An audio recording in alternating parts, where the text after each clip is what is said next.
පේනවනේ දේශීක ඇතුලේ තියෙන ජරාව ගොඩ. දේශීයකට සුපිරිම සර්විස් එකක් හම්බුණා. ඉතින් සර්විස් වාර 3ක් හම්බුණා. 3න් එකක්වත් ආවේ නැහැ. ඉතින් මේක සර්විස් එකක් දාන්න ලොකු දෙයක් නෑ මේ AC මැෂින් එකක් සර්විස් කරන්න. මෙතන මේ ක්ලිප් එක මේ විදිහට අල්ලපුවාම මේක ගැලවෙනවා. හිමීට අත අරන් ගිහිල්ලා මේ ක්ලිප් තියෙන තැන් වලින් හිමීට පන්නලා අපිට මේ ක්ලිප් ටික ගලව ගන්න පුළුවන්. ඉතින් මේවා මෙන්න මේ ආකාරයට ක්ලිප් ටික ගලව ගන්න පුළුවන්. මේකේ මේ ටික ගලව ගත්තට පස්සේ මෙන්න මේ උඩ කොටසත් මේ විදිහටම ගලව ගන්න පුළුවන්. මේ උඩ කොටස ගලව ගත්තට පස්සේ අපිට මේ AC එක උඩ මේ කොටසත් නිකම්ම උස්සලා පොඩි ක්ලිප් තියෙන්නේ ගලව ගන්න පුළුවන්. ඊට පස්සේ තමයි අපිට මේක සුද්ධ කරන්න තියෙන්නේ. ඉතින් මෙන්න මේ යටින් ඔයාලට පේනවා ඇති මේක යට මෙන්න මේ කොටස අස්සෙන් මෙතන තමයි අර එළියට යන හෝස් ටික තියෙන්නේ. මෙන්න මේ කොටස අස්සෙන් ටිකක් ඇතුළට වෙන්න දා ගන්න ඕනේ ඉටිරෙද්දක්. ඒ ඉටිරෙද්ද දාගෙන දෙපැත්තෙන් කවර් කරගෙන මෙතන තමයි මේ තියෙන මේ කන්ට්‍රෝල් එකත් එක්ක මේ බටර් එකත් එක්කම මෙතන කන්ට්‍රෝල් යුනිට් එක තියෙන්නේ. ඉතින් ඒ ටික කවර් කර ගන්න ඕනේ. මොනවා හරි සොපින් එකක් වගේ මේව කරලා වහගන්න කවර් කර ගන්න ඕනේ. මේක සුද්ධ කරනකොට ඔයාලා දැන් ඇතුළක වගේ ගයක් ඇතුළේ වගේ තියෙනවා නම් ගොඩාක් ප්‍රෙෂර් හයි ප්‍රෙෂර් මැෂින් එකක් යූස් කරන්න එපා. මොකද හැමතැනම වතුර යන්න පුළුවන් හින්දා ඔයා හයි ප්‍රෙෂර් එකකින් මේක හේදුවත් ප්‍රශ්නයක් වෙන්නේ නැහැ. හැබැයි ටිකක් දුර තියලා හොදන්න ඕනේ. මේකේ උඩ තියෙන අර රේඩියේටර් වල වගේ තියෙන චූටි චූටි කවුල් වලට හයියෙන් වතුර පාර වැටුනොත් ඒක ඇඹෙන්න පුළුවන්. ඒත් එක්කම මෙන්න මේ කොටසට ටිකක් ගැටලුවක් නැහැ. මේක නිකන් යකඩෙන් වගේ මැටීරියල් වලින් තමයි මේකේ තියෙන්නේ. මේකේ උඩ අපි මේ කොටස ගලවපුවාම මම ඔයාලට කලින් රෙකෝඩ් කරපු එකේ කොටසක් මම පෙන්නන්නම්. ඒකේ ගලවපුවාම ඒ කොටසටත් වතුරෙන් හොදන්න පුළුවන්. මෙතනට වැටෙන වතුර මෙන්න මේ මෙතන බටයකින් හෝස් එකෙන් එහා පැත්තට යනවා. ඒත් එක්කම වැඩි වතුර ටික තමයි අපි මෙතන ඉටිරෙද්ද හරහා බේස්මකට හරි වාජනයකට අරගෙන මේක සුද්ධ කරගන්න. ඉතින් මේකට සාමාන්‍ය ප්‍රෙෂර් තියෙන ටැප් ලයින් එකක වතුර පාරක් වුණත් මේක හොද ගන්න ප්‍රමාණවත්. අපි ඉටිරෙද්ද දාන්නේ මෙතන අපි අපගේ ඒරියා එක වතුර වැටෙන හින්දා බිමට. නැත්තම් ඔයාට ප්‍රශ්නයක් නැහැ. බිමට වතුර වැටෙනවා කියලා ගැටලුවක් නැත්තම් ඔයාට කැමති විදිහකට මේක හොද ගන්න පුළුවන්. මෙතන කන්ට්‍රෝල් යුනිට් එක පැත්තට වතුර ගහන්න නැතුව එතනින් මෙහාට වතුරෙන් සුද්ධ කරලා ටිකක් වෙලා තියලා AC එක දාන්න. ඉතින් කන්ට්‍රෝල් යුනිට් එක පැත්තට වතුර යවන්න එපා. අපේ ෂොප් එක ඇතුලේ තියෙන වලට පේනවා ඉතින් කරන්ට් බඩු ගොඩක් තියෙනවා. සුද්ධ කරන්න බෑ මේකේ හයි ප්‍රෙෂර් එකකින් වගේ. හුලං අල්ලලා මේක සුද්ධ කරාට කොච්චර සුද්ධ කරත් සුද්ධ වෙන්නේ නැහැ.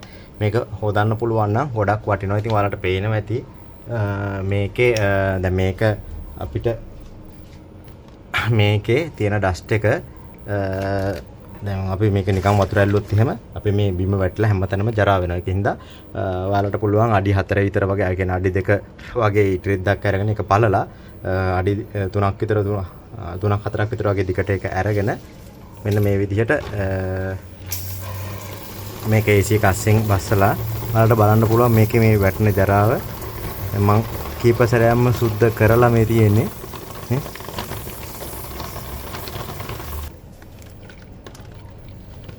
මෙන්න මේකේ මේ යට තියෙනවා පොඩි කැරකෙන රවුමක් වගේ. එන්නේ ඒකේ තමයි මේ ඩස්ට් එක ගොඩක්ම තියෙන්නේ. ඔයාලට පේනවා ඇති මේ එන ඩස්ට් එක. මෙතන AC එක වැඩ කරන සද්දය ඇහෙන්නේ. මෙතන මේ රෝදේ වතුර පාරට කැරකෙනකොට තමයි ඒ සද්දය ඇහෙන්නේ. නැත්නම් AC එක ඔෆ් කරලා තියෙන්නේ මේ වෙලාවේ.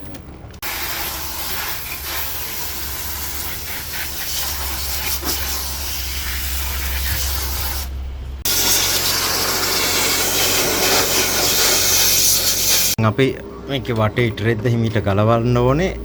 ගලවලා මේක ඉටිරෙද්ද ඉවත් කරන්න තියෙන්නේ. ඉතින් මේ ක්ලිප් හයි කරනකොට ගලවනකොට මේවා නිකන් ක්ලිප් තියෙන්නේ. හිමීට බලලා උඩට මේ උස්සලා පල්ලයට ඇදලා හිමීට ගන්න පුළුවන්. මේ වගේත් ඒ වගේ පොඩි ක්ලිප් වලින් තියෙන්නේ. මෙහෙම පොඩ්ඩක් පැත්තකින් අල්ලපුවාම හිමීට ගැලවිලා එනවා. මේවත් ඒ වගේ යහම මෙහා වුණ පොඩි ක්ලිප් තියෙන්නේ. මෙතනින් පොඩි යකඩ ෆ්‍රේම් එකක් තියෙනවා. කට්ටක් ඒ කට්ටට තමයි මේකේ වැටෙන්නේ. ඊට පස්සේ මේ net එක මෙතෙන්ට දාන්න තියෙන්නේ මේකේ.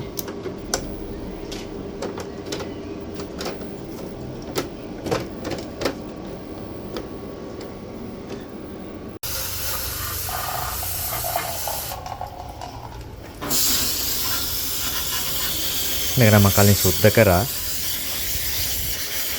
මේකත් අපිට හොඳට මේ විදිහට ප්‍රෙස් කරලා සුද්ධ කරන්න පුළුවන්. මේ කොටස හයි ප්‍රෙෂර් එකකින් අල්ලන්න එපා. මේවා ඇඳෙනවා ප්‍රෙෂර් වැඩි හින්දා දුර තියලා අල්ලන්න. එහෙම අල්ලනවා. මේකෙත් දූවිලි බැඳිලා ගොඩක් එනවා තියෙනවා. අර කළු පාටට වැක් කරන මේක මම ගොඩක් වෙලා සුද්ධ කරලා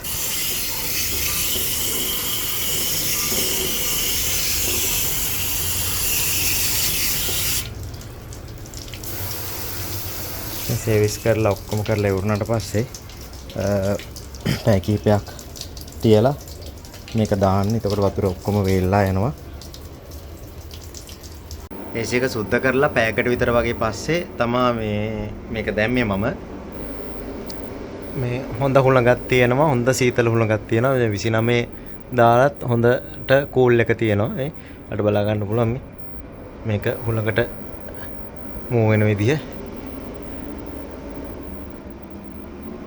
ඉතින් ඇත්තට මේ AC එක අද ක්ලීන් කරාට පස්සේ ෆුල් සර්විස් එකක් දැම්මට පස්සේ මේකේ දැන් 30 තමයි අපි කලිනුත් යූස් කරේ. දැන් අද ඒ විදිහටම ආයේ 30ම යූස් කරන්න පුළුවන්. ඔයාලට බලා ගන්න පුළුවන් ඇති මෙතන වොට් 1500ක් විතර වගේ තමයි මෙතනදී ගන්නෙ AC එකටත් එක්කම. අපි AC එක ඔෆ් කරලා බලමු සාමාන්‍යයෙන් වොට් කීයක් වගේ ගන්නවද කියලා. ඉතින් 1500න් ඔෆ් වුණාම අඩු වෙන ප්‍රමාණය තමයි එතකොට AC එකට අරගෙන තියෙන්නේ. වොට් 900ක් වගේ ගන්නවා තාම AC එක ඔෆ් වෙන ගමන්. බලමු තව වොට් 891යි. ඒ කියන්නේ වොට් 900ක් විතර වගේ කියලා අපි දැන් මේකේ ගන්නෙ. එතකොට 1500න් 900ක් අඩු කරපුවාම වොට් 600ක් වගේ ප්‍රමාණයක් තමයි මේ AC එකට දැන් වැඩ කරන්න ගන්න. ඉතින් මේ AC එක සුද්ධ කරන්න කලින් මේක සාමාන්‍යයෙන් AC එකට ගත්තා වොට් 1000ට වැඩිපුර ගත්තා මේකේ කරන්ට් එක.